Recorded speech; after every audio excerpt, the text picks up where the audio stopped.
Pwede ba tayo mag-usap? Hindi pa natutulog. 7 AM dapat nasa church na tayo bukas. Okay ka na?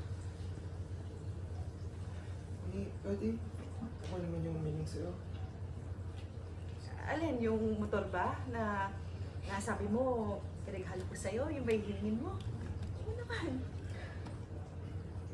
Kahit pag may nabigay, ito na lang.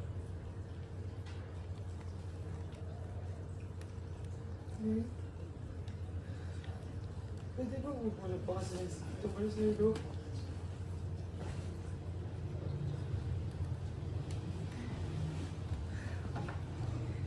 Ano bang pinagsasasabi mo? Bakit ngayon mo lang sinasabi yan? Bukas na yung kasal. Di ba nagkasundo na tayo? Bakit biglang nagbago yung isip mo? Anak, sabihin mo sa akin.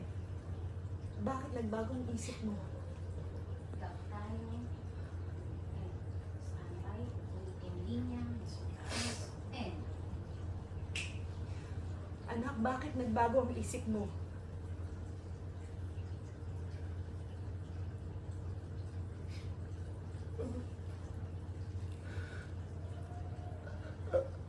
I loved Alex long before we even met each other.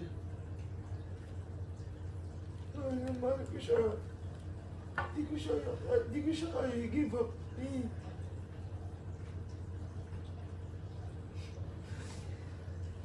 Oh, sorry. Oh. Anak naman! Ma. Anak naman! Bakit? Bakit ginagawa mo sa akin to? Buong buhay ko, binigay ko naman sa'yo. Binigay ko naman sa'yo lahat. Pero bakit? Di ba sabi mo sa akin, hilingin ko lang ibibigay mo?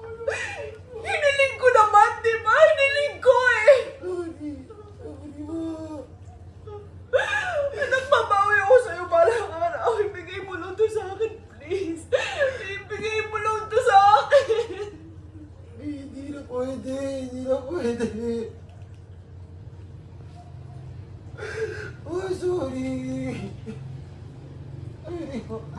Oh, sorry.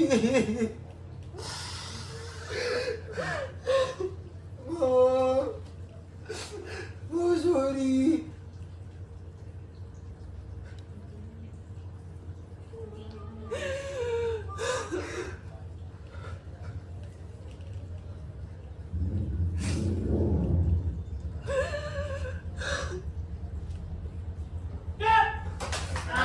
Para pangalan! Saan ka muna?